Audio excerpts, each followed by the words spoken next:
même temps, les Eklund, c'est parce que c'est par Matt Eklund, le fils de Phil Eklund, celui qui a fait tout ce qui est série BIOS et High Frontier. Et tel père, tel fils, hein. On peut le dire là clairement, c'est le cas. Ils aiment bien les règles à rallonge. Mais qui sont simples pourtant. Ok. En fait, c'est toutes leurs règles sont circonstantes. Je reviens, le petit monstre veut son petit bisou.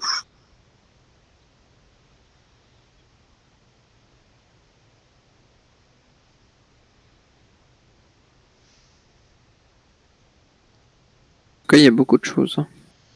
Je Non, regarde mais- les plateaux. Ouais, c'est comme il disait Jean-Michel, gros jeu, c'est des jeux immersifs, donc en fait, tu peux tout faire en vrai, mais il suffit, donc du coup, c'est pour ça qu'il y a 40 pages de règles, parce que tu as le droit de tout faire, mais il y a des conditions. Il faut que tu puisses avoir ceci avec cela, que ça combotte, t'as bien un flingue par terre, donc tu peux le ramasser, tu peux le foutre dans la main de quelqu'un, tu peux voler un mec, D'accord. tu peux faire plein de trucs, quoi. C'est très complet, mais c'est pour ça que c'est bien et que les mecs, apparemment, ils adorent. Parce que c'est des jeux pas simplistes, en fait. Ouais. C'est jeu d'immersion. Oui, d'immersion, voilà, comme il dit. Ouais. D'ailleurs, elle est super, sa vidéo, je vous la conseille à Jean-Michel. Moi, je l'ai regardé. Il dépend bien. Moi, je suis tout à fait... Alors donc, pour le speech, donc on est 12 passagers d'une station spatiale qui est en train de se rapprocher dangereusement de la Terre. Donc on a actuellement 13 minutes, donc 13 tours, pour réaliser les objectifs de nos personnages. Donc il y a 12 personnages, on les aura pas tous les incarnés, on va en incarner qu'un seul, qui sera choisi aléatoirement, donc on va en piocher 2, et on va en choisir un. Et à partir de ce moment-là, ce sera notre personnage caché. Notre but, ça sera de faire le maximum de ces objectifs. D'accord. Donc, et le deuxième, on le défausse pas. On va le garder, et ça va devenir en quelque sorte notre personnage bonus. Donc on le flip à 180, et on marquera des points selon les icônes qu'il y a de l'autre côté de la carte. Donc, prenons un exemple. Si par exemple je suis le conseiller et que mon personnage bonus c'est le Daredevil, si je veux gagner ces points bonus, là il y a l'icône de la Terre dessus, c'est-à-dire qu'il faut que je le sauve. C'est-à-dire qu'il faut que je le mette dans un pod et faire évacuer le pod pour qu'il puisse retourner sur Terre. Le Station Chief, par exemple, si j'avais pris mon personnage bonus, lui c'est l'inverse, il faut que je le laisse sur la station et qu'en même temps je lui casse la gueule. Je dis ça comme ça, mais en fait il faut le taper pour qu'il soit inconscient à la fin du dernier tour. Voilà, c'est parce que le conseiller il n'aime pas le chef de station. Enfin, personne ne l'aime. D'accord. C'est un dictateur. Donc voilà, donc on en pioche 2, on en choisit un, et après, comment ça va se dérouler? Comment ça se considère? Enfin, je vais faire l'anatomie d'un plateau de personnages qui sont à droite, les 12 qui sont à droite. On va prendre l'Astro Chimp, ça sera plus simple. Donc on a son icône. Donc, pour le retrouver sur le plateau, vous avez juste à cliquer dessus, ça va vous mettre la caméra dessus. C'est ça qui est bien. Vous avez son nom, son lieu de départ, donc là c'est la cuisine.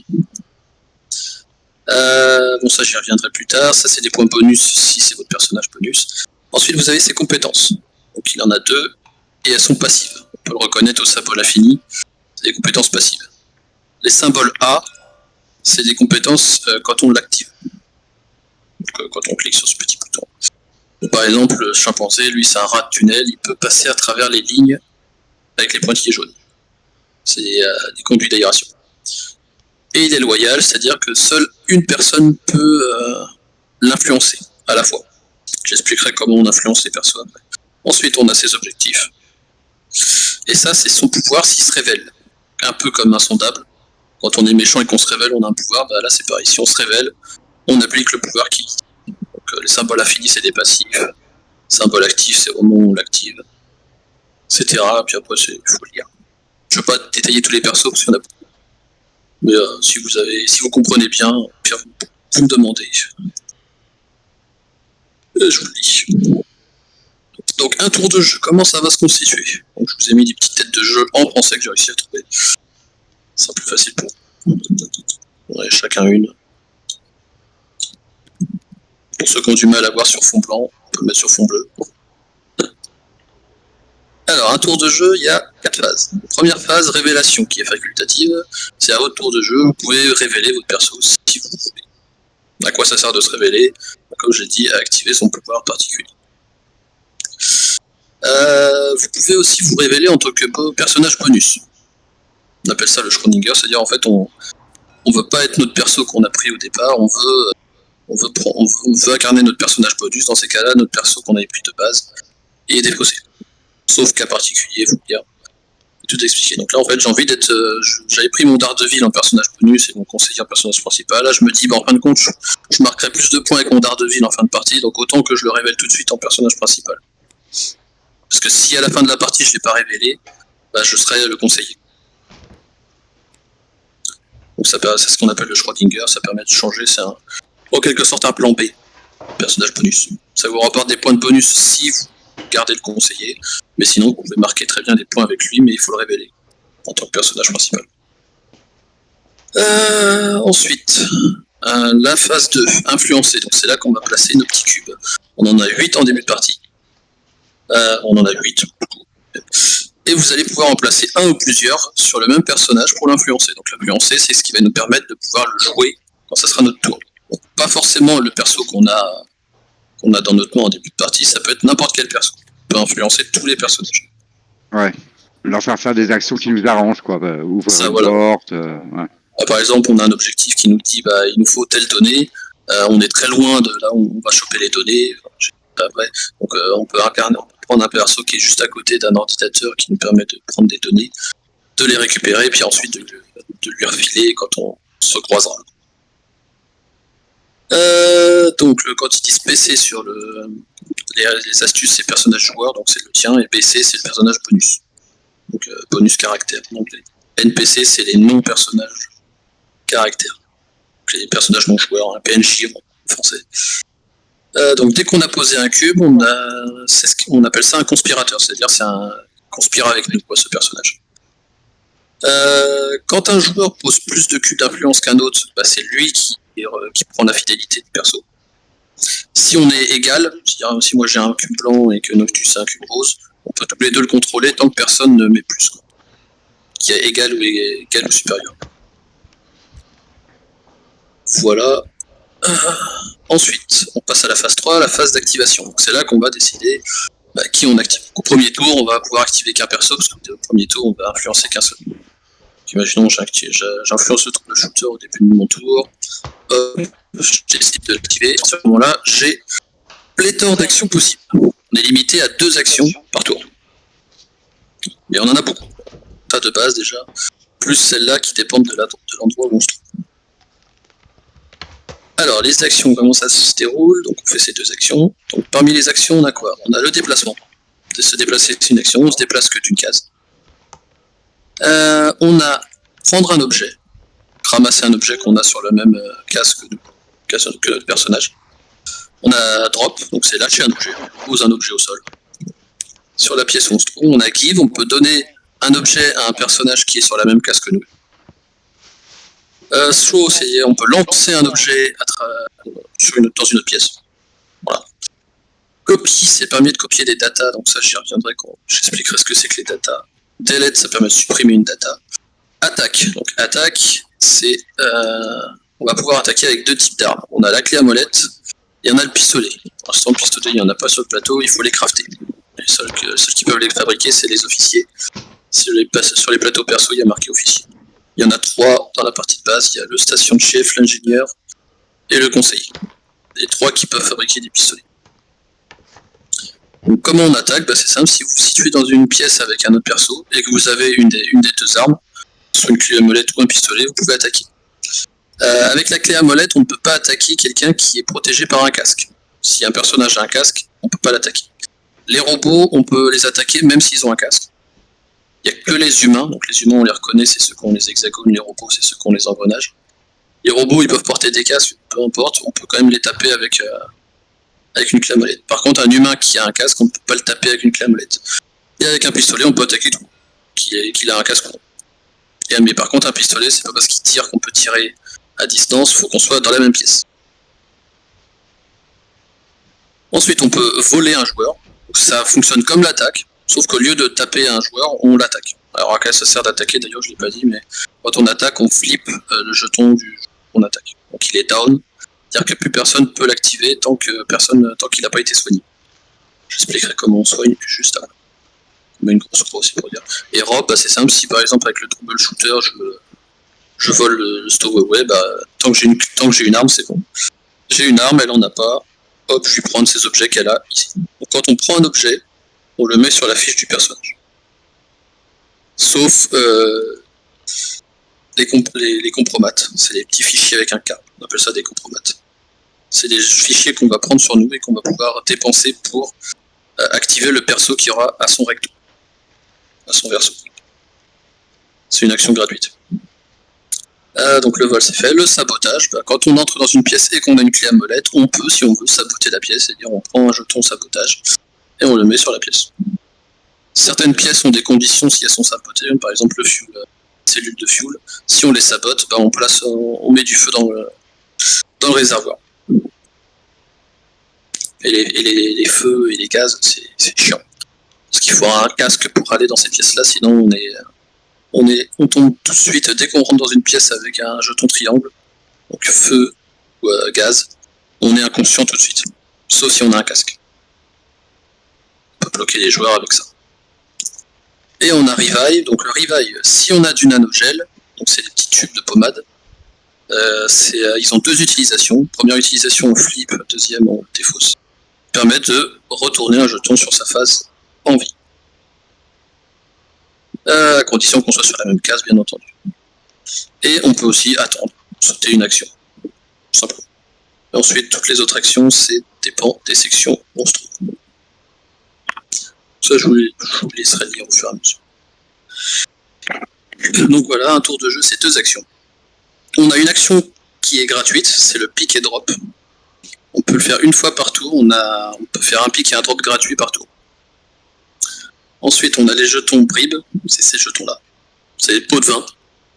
On peut donner un pot de vin à un PNJ, on n'en a qu'un, pour toute la partie. On peut donner un pot de vin pour faire une action à un de ses personnages, qui n'est pas forcément le même que celui que j'ai activé. Par exemple, j'ai fait les deux actions dans le troubleshooter, j'ai envie de faire une action avec le stranger, je lui donne un pot de vin, il fait son action.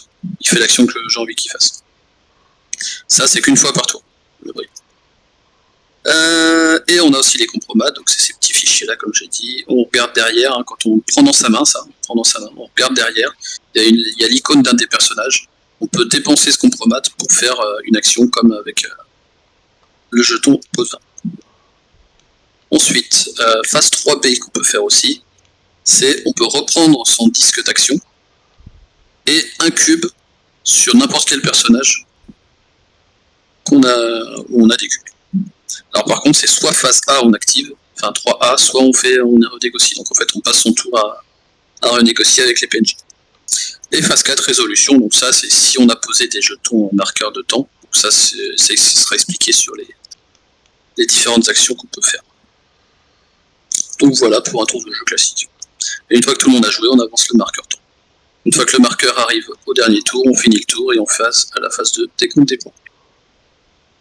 Voilà comment on joue à Space. Station Photo. C'est tout. Ça a l'air facile, hein. Ouais. Ouais, c'est simple. Ils aiment bien mettre des pages et des pages de règles, parce qu'en fait, c'est pour toutes les situations possibles et imaginables. Ils sont prévenants, en fait, les clowns. Il y a quand même beaucoup d'iconographie, hein. Ouais, après, alors les icônes, t'as la pierre de Rosette ici, là. T'as toutes les icônes qui sont expliquées ici. Ouais, c'est ce que je vois, mais il y en a un paquet, quoi. Ah oui, c'est... Ok, Et du coup, vas-y. ça parle de monstres. Donc il y a des monstres. Alors oui, il y a ce qu'on appelle le projet X, donc ça peut être une arme, ça peut être un monstre, on sait pas ce que c'est. Pour le savoir, en fait, il faut aller au biolab et faire l'action manufacture qui va te permettre de prendre ce petit jeton, tu le mets sur le perso qui fait l'action, et ce personnage, tous les joueurs qui vont l'activer peuvent, s'ils le veulent, consulter la carte projet X. D'accord. Et ce projet, on peut le release. Là, par exemple, au Cryolab, il y a les officiers qui peuvent le faire. Ou alors, il faut que quelqu'un passe par les tunnels et vienne péter la pièce du projet du conflit. coffre X. Ou alors on peut aussi le faire du bridge. Donc il y a certains persos, ils ont besoin qu'ils soient release, ou alors il y en a, ils n'ont pas envie qu'ils soient release. Par exemple, le troubleshooter, lui, gagne 2 points si le projet X est toujours dans son coffre D'accord. de protection. Et à l'inverse, t'as le Daredevil ou le Cyborg qui, eux, veulent le libérer. Voilà. Donc je vais distribuer les personnages. Hop. Alors, là vous choisissez quel perso vous voulez incarner en identité secrète.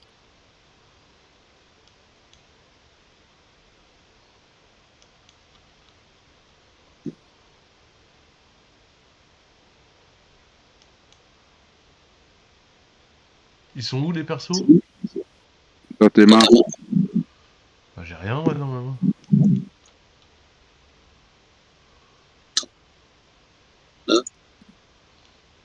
Ils sont pas dans ta main là. Ah attends, t'as un ping de malade toi.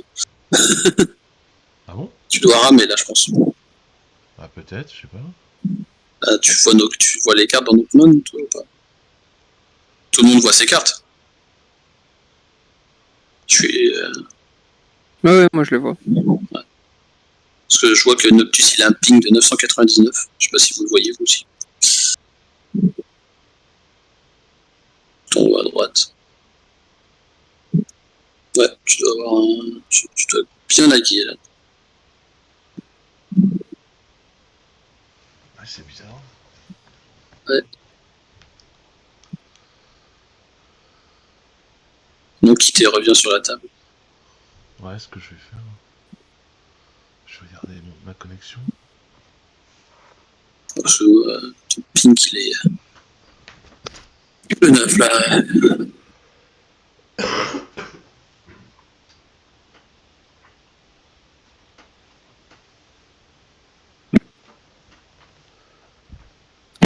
Pour les petites icônes, on va venir faire vite fait. L'icône là de station, c'est simple, c'est à la fin de partie ça. Après ça c'est l'icône du truc d'antimatière qui se trouve ici. Et on a plein d'autres actions. Quand vous voyez un rouage, c'est que ça concerne des personnages robots. Un hexagone, c'est des humains. Je sais pas si vous avez des questions sur les persos. N'hésitez pas.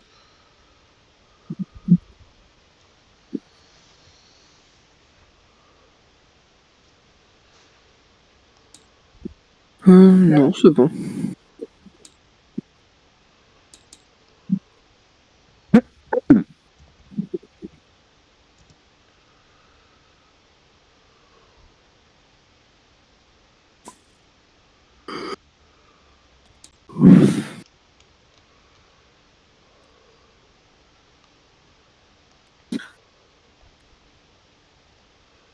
Donc on a 2 cartes, ça y est, je les vois là. Tu choisis ton personnage principal et ton Ouais. personnage bonus. D'accord.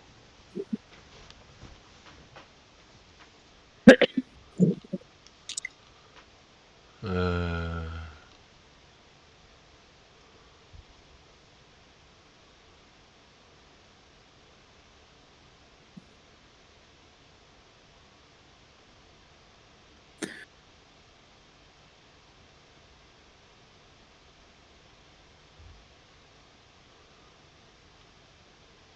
Ok, et on les met où alors?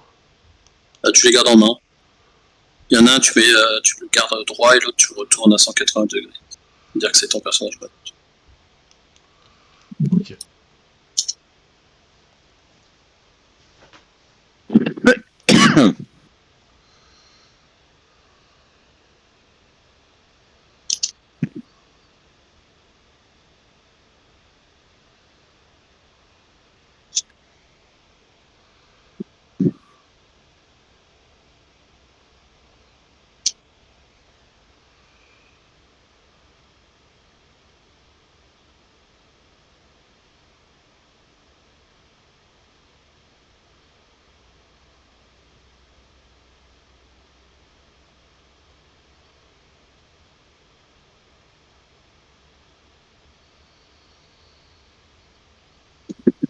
Ah. Ok. Tiens, j'ai bien envie de jouer de lui. Maintenant, Est-ce que c'est tout bon pour tout le monde? ouais, c'est bon. Ben, go du coup. Qui Ok, commence? alors attends, on va lancer le jeton premier joueur. Alors, t'es premier joueur. Je vais me sortir, ça sera plus simple.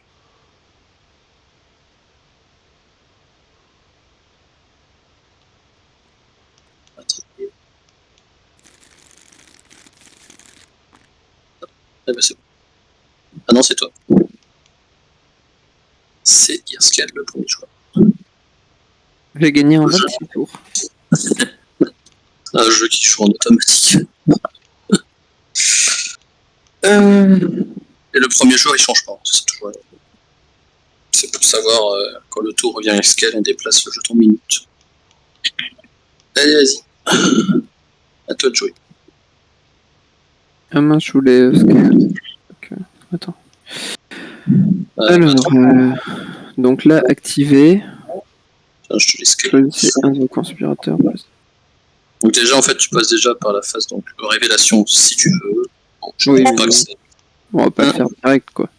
influencé, donc ça c'est facultatif. Mais si t'as pas influencé, tu peux pas activer de perso. D'ailleurs, je vais récupérer tout ça. Donc en fait, pour activer un perso, il faut que tu aies au minimum un cube d'influence sur ce perso. En tout cas, en début de partie, pour pouvoir l'influencer. Donc tu peux juste, en fait, tu vois, tu as le petit symbole de cube. Tu cliques dessus, ça te met un cube dessus automatiquement. Tu n'as pas besoin de les déplacer. C'est scripté, c'est bien fait. Bon, faut le voir, mais faut le savoir. Par exemple, là, si tu veux, voilà. Si, pardon. Monsieur joue les prisonniers. Tu peux en mettre plusieurs, si tu veux. Pas limite. Alors oui, le petit... voilà. En fait, les symboles d'icônes, les cubes avec un chiffre, en fait, c'est sur vos cartes. Vous avez le même chiffre en haut à droite. Si à la fin de la partie, vous avez dépensé plus de cubes qui est inscrit en haut à droite, vous perdez un point. D'accord. Donc, par exemple, quand on voit qu'un joueur économise ses cubes, bah, c'est qu'il doit avoir un perso comme le Stowaway ou le Médical, ou l'inspecteur. Parce que s'il en dépense plus que 4, il perdra un point s'il est un de ses personnages. Parce que ces persos sont déjà assez puissants. Donc, voilà. Ok. Et ben, du coup, je vais... Je peux pas le déplacer, donc il est enfermé. Si tu peux le déplacer, tu le déplaces à travers les lignes, tu vois, c'est les lignes là pour le déplacer. Lui, en fait, il peut pas rentrer là. Il n'y a que les officiers, en fait. Je vais aller là. Donc voilà, pour un point de mouvement, tu peux aller là. Pour une action gratuite, tu peux récupérer ça, si tu veux. Et après, tu as une deuxième action, si tu veux. Alors, tu mets pas le personnage. Ça, tu le prends en main. En main, ok. Et en fait, tu vois, tu as une icône derrière. Cette icône, c'est pour dire, bah, le perso qu'il y a sur ton truc, tu peux l'activer pour une action. Ok. Et c'est gratuit. Ok, je le ferai plus tard. Et tu as une deuxième action, si tu veux, parce que tu as fait juste une action de déplacement. L'action de prendre, c'est gratuit. Si tu le fais qu'une fois. Je vais... Après, tu vois, là, t'es dans la Nanofactory, si tu veux, tu peux construire un nanogel. Ou alors tu peux te redéplacer ailleurs. Ouais, je vais faire ça. Un nanogel. Du coup, je le mets là ou je le prends direct? Tu le prends direct. Donc je le mets avec le personnage cette fois. C'est ça. Je vais revenir sur deux aspects que j'ai expliqués, les caméras et les brouilleurs / jammer en anglais. Donc les caméras, si vous tapez quelqu'un dans une pièce où il n'y a pas cette icône-là, vous devenez suspect. Prenez, je vais les placer là. Ça c'est fait. Mais parce que vous avez tapé quelqu'un, c'est pas bien. On est suspect de quoi? Bah, vous êtes suspect parce que vous avez été vu par les caméras en train de taper quelqu'un. D'accord. Dans les pièces éclairées en fait. Toutes les pièces comme ça. Les pièces sombres, vous pouvez taper, on ne vous verra pas. Mais les pièces comme ça, si les caméras sont on, vous devenez suspect. Parce que vous avez tapé quelqu'un. Vous pouvez éteindre on de partout ou off de partout. Ouais, c'est ça. Vous pouvez les désactiver sur les pièces avec l'action console action. Il y en a deux. c'est la mainframe ou la security station. Ah non, pardon. Il n'y a que la security station. Ah oui, caméra on-off. Ah. Console action, du coup. Console action, en fait, c'est les deux actions qu'il y a. Donc, vous pouvez utiliser les ordinateurs pour éteindre les brouilleurs. Donc, quand on éteint les brouilleurs, on peut copier les datas de n'importe quelle personne, n'importe où on est. Mais tant qu'ils sont activés, il faut être dans la même pièce que le perso qui a la data. Donc, la data, c'est des petits symboles en losange. Donc, dans le jeu de base, il n'y a que ces deux types de data. Donc, vous avez les évidences, donc les preuves. Si vous allez en chercher dans la Security Station, vous pouvez, dans la salle de transit, l'arrêt contrôle, vous pouvez les transférer soit aux autorités, soit aux journalistes qui sont sur Terre. Si vous les transférez aux autorités et qu'il y a un suspect dans la station, il devient coupable. À partir de ce moment-là, il ne peut pas gagner la game, sauf certains personnages, comme par exemple le cyborg. Lui, il peut gagner même s'il est coupable. Parce que de base, c'est un prisonnier. Donc. Et pour les news, ça dépend des persos. Certains persos, par exemple, le Stowaway a besoin qu'au moins une preuve ait été envoyée aux journalistes pour gagner 2 points. Donc vous les récupérez à la Security Station et vous les transférez sur Terre à l'arrêt contrôle. Ok. Et le secret X, c'est pour voir cette carte-là. Ou aussi pour l'envoyer sur Terre pour gagner des points. Voilà. À partir de cet après-midi, moi j'étais l'ingénieur.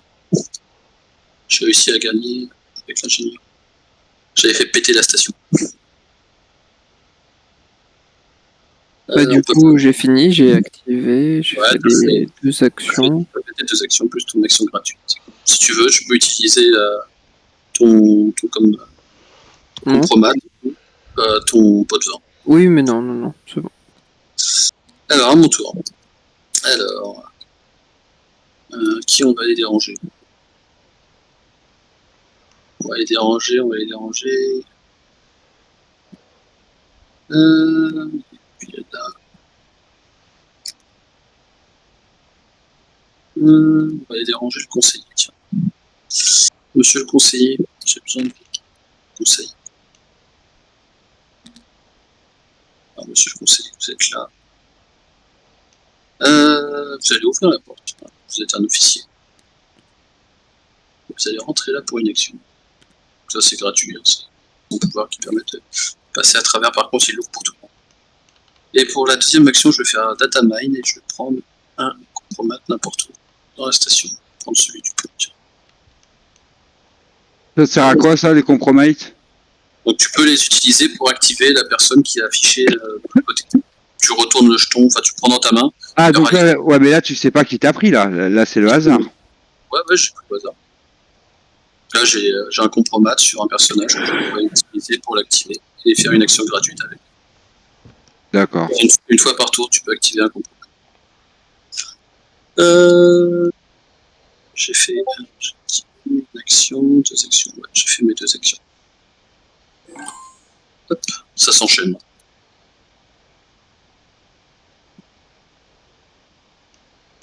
Donc moi je choisis un mec.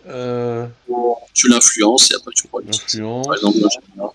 Voilà. Et Tu après. appuies sur le A là. Tu actives, voilà.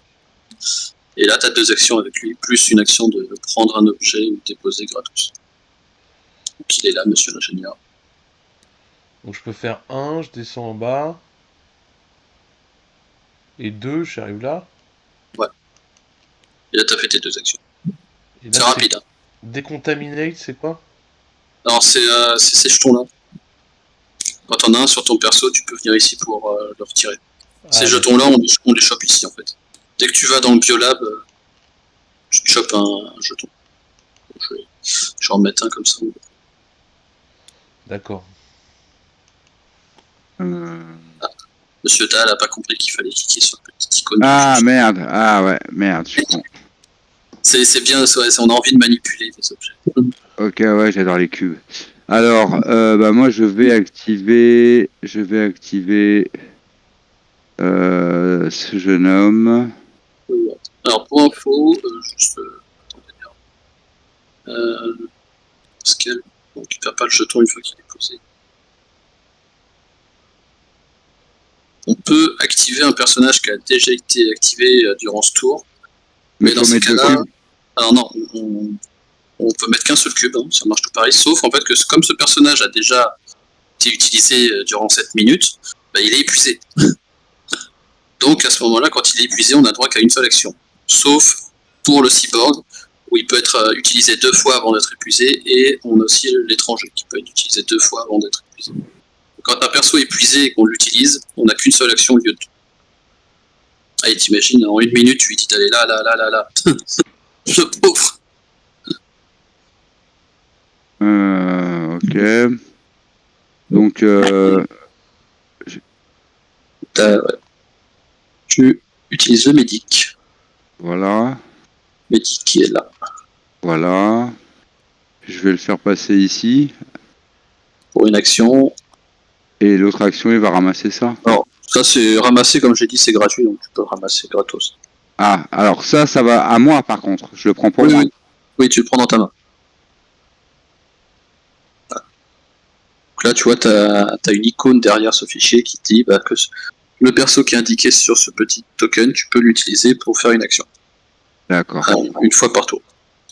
Bon, après, tu l'utilises, c'est un one-shot. Hein. Une fois que tu l'as utilisé, il est défaussé. Ah, donc je peux le conserver alors. Oui, tu peux le conserver. T'as des persos, par exemple, justement, le conseiller, lui, il faut qu'il ait le plus de jetons promat à la fin de la partie.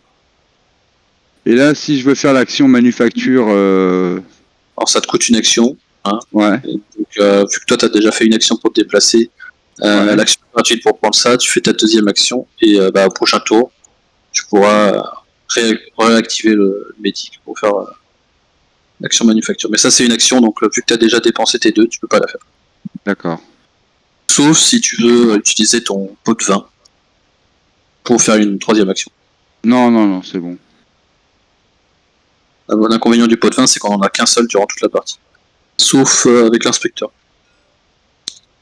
L'inspecteur, dès qu'il se révèle, il peut l'utiliser une deuxième fois.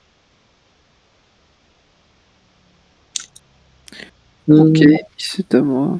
Alors, on est revenu au premier joueur, donc on a passé 1 minute. Hop. Il reste 12 minutes.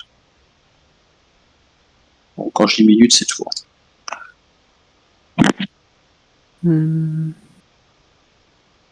Pas trop quoi faire, hein, du coup. C'est les premières parties, c'est normal. Non, moi le problème c'est l'anglais. Hein. Le problème c'est que